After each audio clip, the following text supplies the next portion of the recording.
প্রতি বছরকে বছর যাইতেছে, এটা কার কোনো নজরদারির মধ্যে নাই।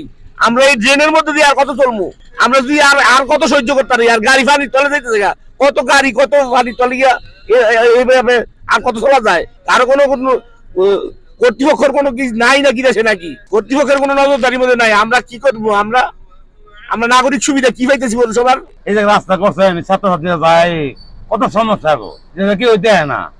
এই জায়গাটা সবসময় ঠিক করে, সবসময় ছাত্রছাত্রীরা চলাফেরা করে, কিন্তু কেউ দেখশন করে না, এই যে অনেকদিন ধরে গাড়ি বাম্পাটা শুধু পানি পিতে জায়গা, এটা হইলো এমনি বিল্ডিং আনো, এমনি হাসপাতাল আনো, এ হইলো নাকি? এরা দেয় না, বুঝে না, দেয় না যে এই যে হাসপাতাল আনো, তারা কোন করে না, কোনো খুঁজিয়ে করে না। সব ছাত্রছাত্রী চলাফেরা করে, বান্ডেল থাকলে প্রতি সেনমানিতে টাকা বাঁচবে। বিকাশ সেনমানি বান্ডেল কিনে জিতুন প্রতি লেনদেনে।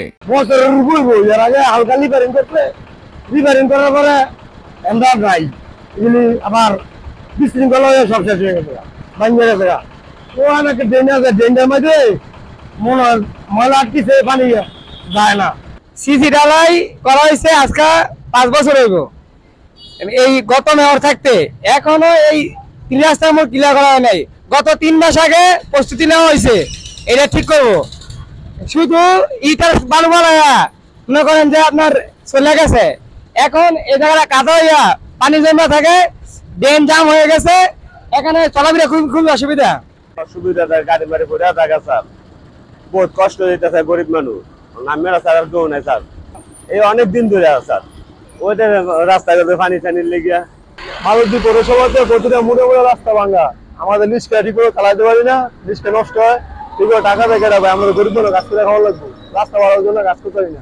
আসলে এই রাস্তাটা দিয়ে মানুষ অনেক ভোগান্তির শিকার হচ্ছে, কিন্তু আমরা কিছু আইনি জটিলতার কারণে আমরা চেষ্টা করেছিলাম এই রাস্তাটা যাতে চলাচলের উপযোগী করার জন্য, কিন্তু আইনি জটিলতার কারণে কিছু জটিলতা আছে, এই জন্য আমরা এটা করতে পারি, সম্পন্ন করতে পারি নাই।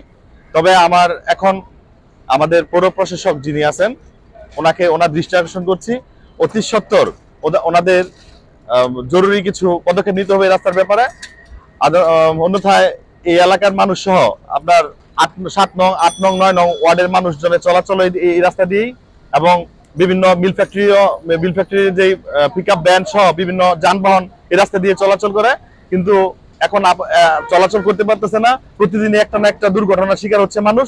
এজন্য আমি ইউনো মহোদয়ের দৃষ্টি আকর্ষণ করছি, অতি সত্বর উনি যেন এর একটা কার্যকরী পদক্ষেপ নিয়ে সাধারণ জনগণ যাতে নির্বিঘ্নে চলাফেরা করতে পারে, এটার একটা ব্যবস্থা নেওয়ার জন্য ওনার প্রতি দৃষ্টি আকর্ষণ করছি, এবং ওনাকে বিনয়ের সাথে বলতেছি যত তাড়াতাড়ি সম্ভব এই রাস্তার কাজটা যেন অতি সত্বর উনি আমাদের জনগণের সাথে একটা সমাধান করতে পারে, এটা বলে, এবং আমাদের পৌরসভার যে সচিব মহোদয় এবং এক্সেন সাহেব আছে ওনাদেরও দৃষ্টি আকর্ষণ করছি, এটার একটা সুস্থ সমাধান, সুন্দর সমাধান আমরা মাদকদিবসী চাই।